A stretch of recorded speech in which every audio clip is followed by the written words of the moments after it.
Hello friends, I'm Michael Kingswood. I write fiction for fun and profit. Before we get to today's show, we have to do one thing real quick, and that's a little spot from our sponsor. Fortunately enough, our sponsor is me.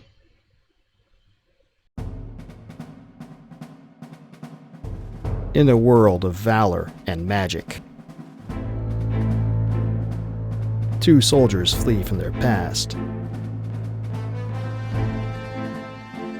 An isolated mountain town suffers under the heel of a vicious band of brigands. An offer of redemption for the one, salvation for the other,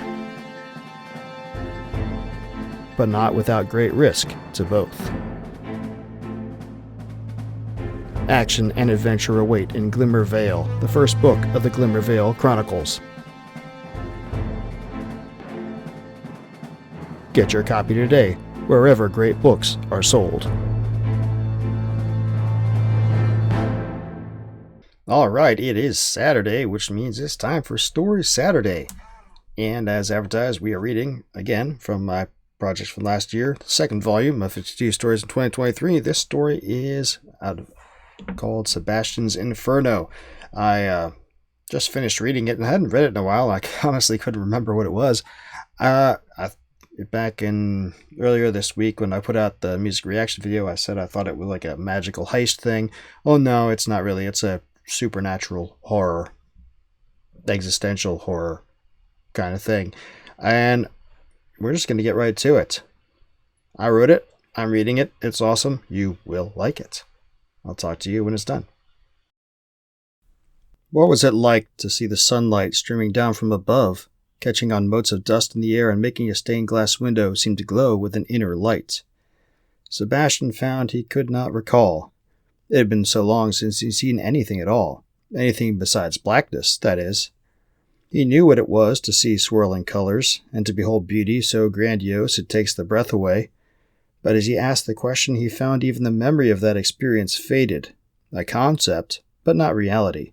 Intellectual understanding, but with no grounding to give it reality.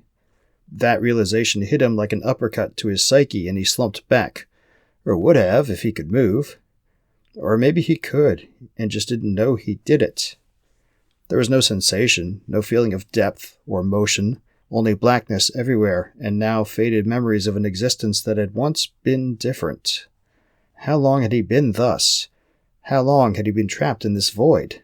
He couldn't recall, couldn't even imagine how to tell.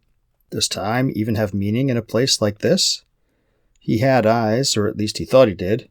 He tried blinking, and though he knew the effort, he felt no change. He passed his hand in front of his face, but again, not even the sensation of muscles, or of any movement at all. Did he even have hands anymore? Arms? Legs? Or was he disembodied completely? A shiver went through him, though not one of sensation, of mental cringe. A passage from the Bible long ago read and discarded flashed through his mind, about the souls of the damned being cast out into outer darkness. Darkness, reserved for those who had trampled the Son of God underfoot. He had rejected such notions before, but now... Was he dead, and was this hell? No, it couldn't be hell. There was no pain. No nothing. Which maybe was worse. He cried out, screamed, but no noise reached his ears, not even the faintest hint. He cast about, or imagined that he did, searching left and right, up and down, screaming again. Nothing, just silent, detached blackness, like it always had been. But not always. He knew the memories of that time, seemingly so long ago, when he had known light and warmth, noise and sensation. It was like something imagined that slipped through his fingers as he tried to grasp at it.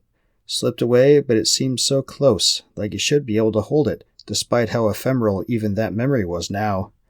He stretched, reached, and for an instant he felt like he made contact with... something.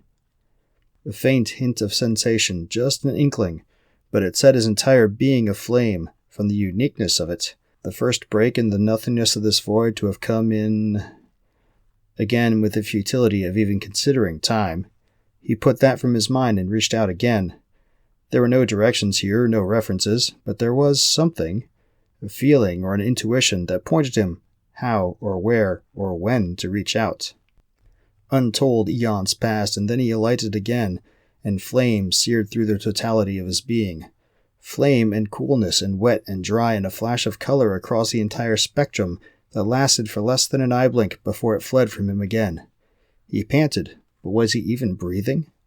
It wasn't a feeling of breathlessness, but the intellectual equivalent, and he grasped onto that sensation, even as his mind whirled over that less than heartbeat of existence that had passed over him. What happened? And how could he get it to happen again? An echo of a shadow, silent, but yet somehow conveying sound that was not there and yet was, passed by and through him, and he caught a flash of meaning from it before it swept away. Confession is good for the soul. He mentally blinked again, grasping onto that fleeting whatever it was and trying to jam it together with the fire and the ice that came just before. Or maybe 100 years before, who knew? Confession is good for the soul.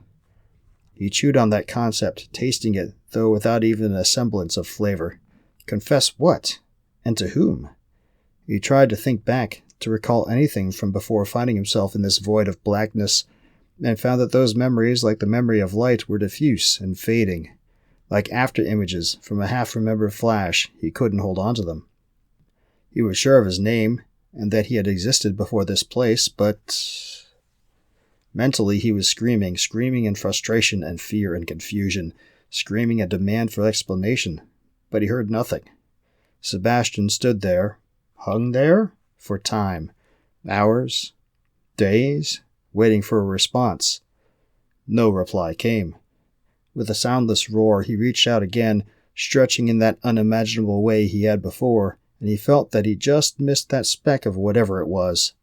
He tried again, baring mental teeth, and finally felt a contact of some kind.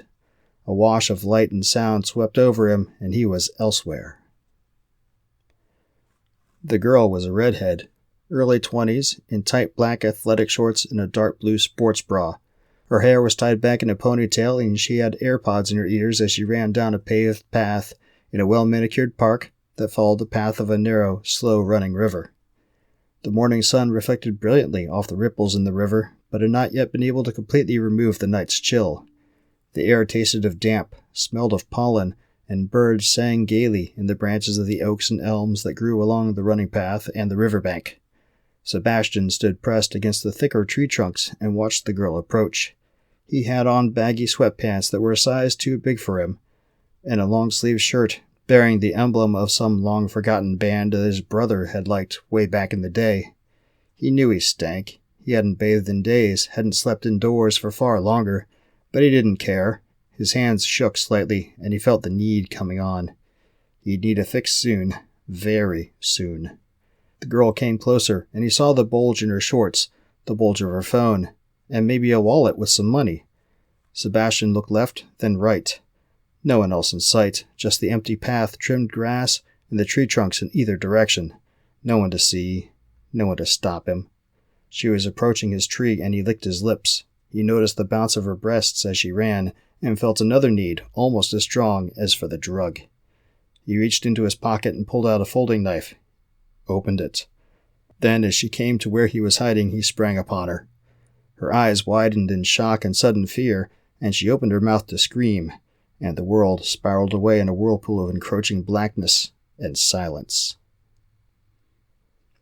Back in the void, Sebastian flailed, and wailed. It all came back, the whatever it was that he had touched, pulling the memories up out of the depths of his mind, and he re-saw, re-felt, re-tasted everything he had done to that girl. But here, freed from the all-encompassing need for the drug, he saw with clear eyes, and revulsion welled up within him. He would have emptied his stomach if he had one. Knew he was screaming, but still heard nothing. He couldn't see the girl's violation and mutilation, but it was clear before him, and all the worse for its futility. Sebastian hadn't been able to sell the iPhone. Its screen had shattered in the struggle with her. He hadn't been able to get that fix after all, so he had... What had he done then? Those memories wanted to rise, but they refused to, and Sebastian recoiled from even trying.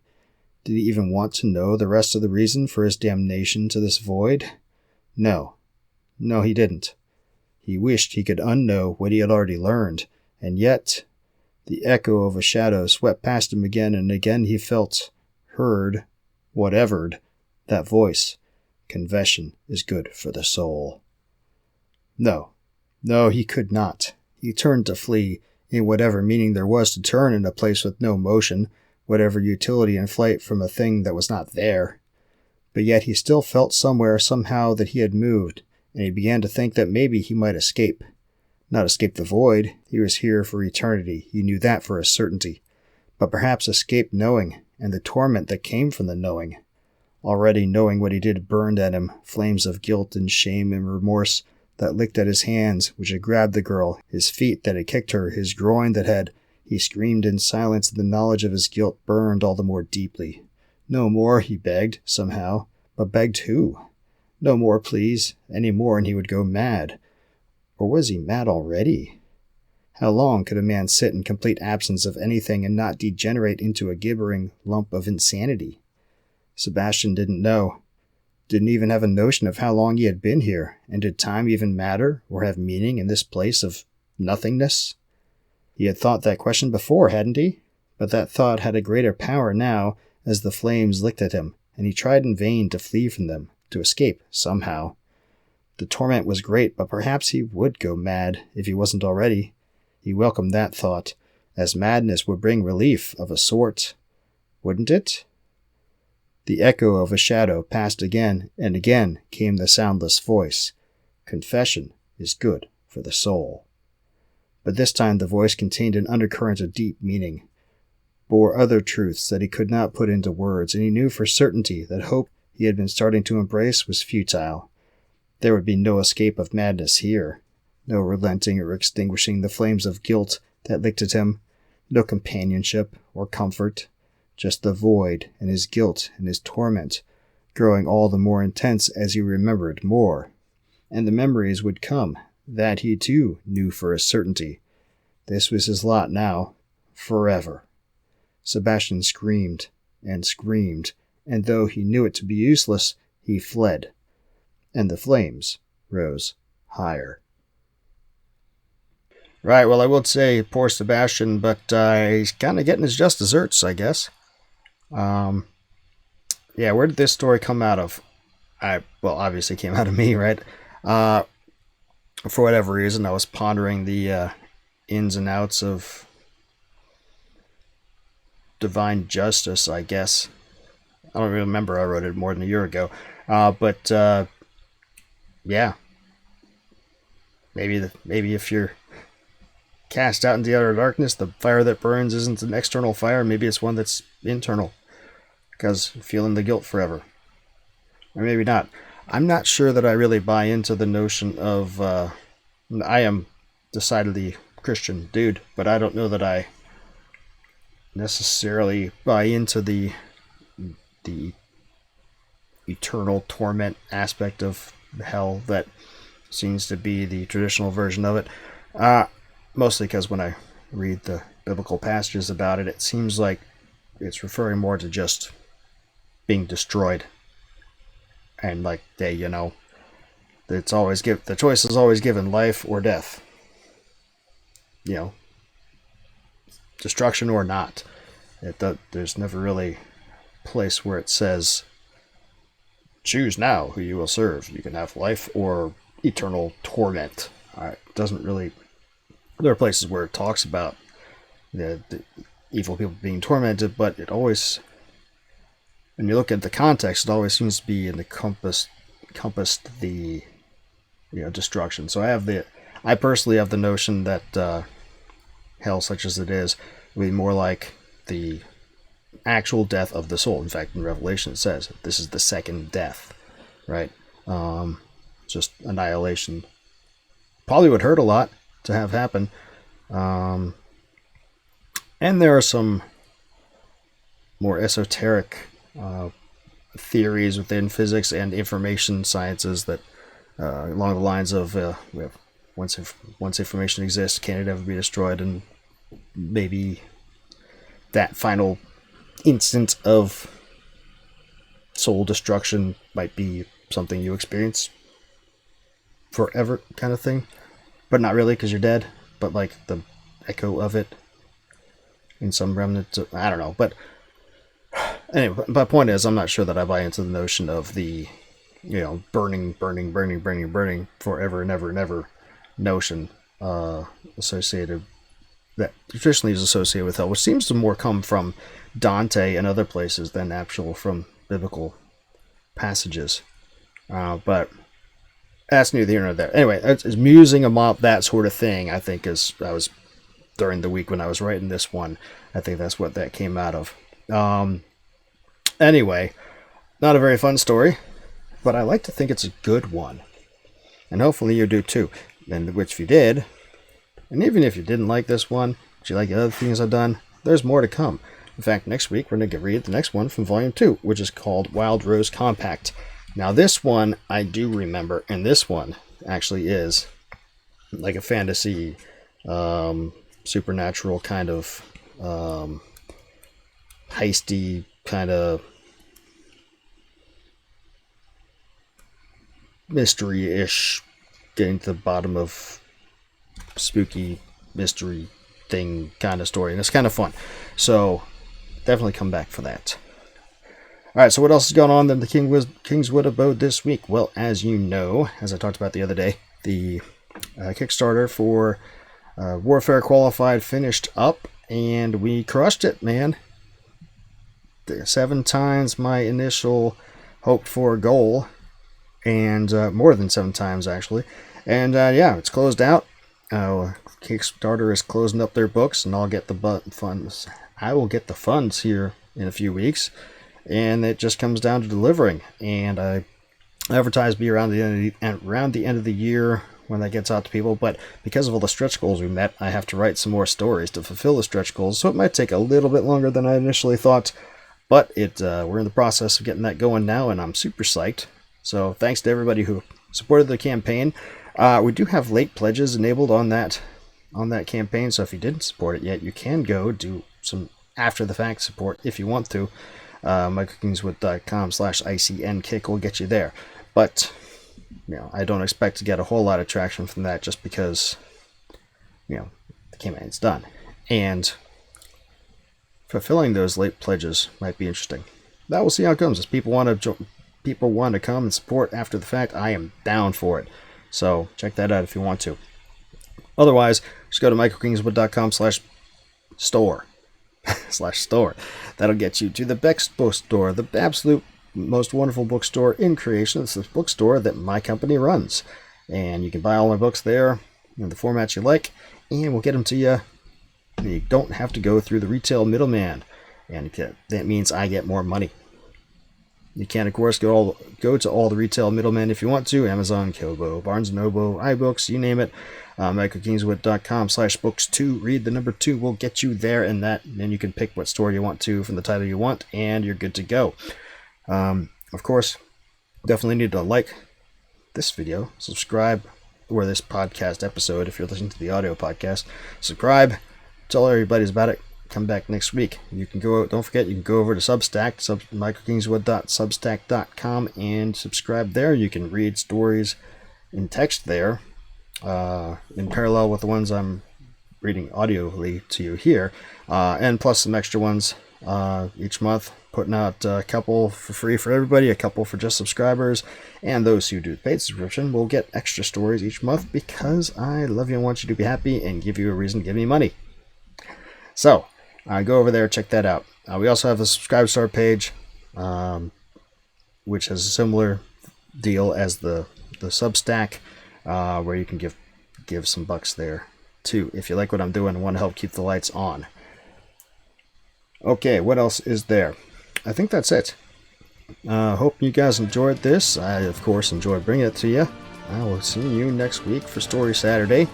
Until then, don't do anything I wouldn't do.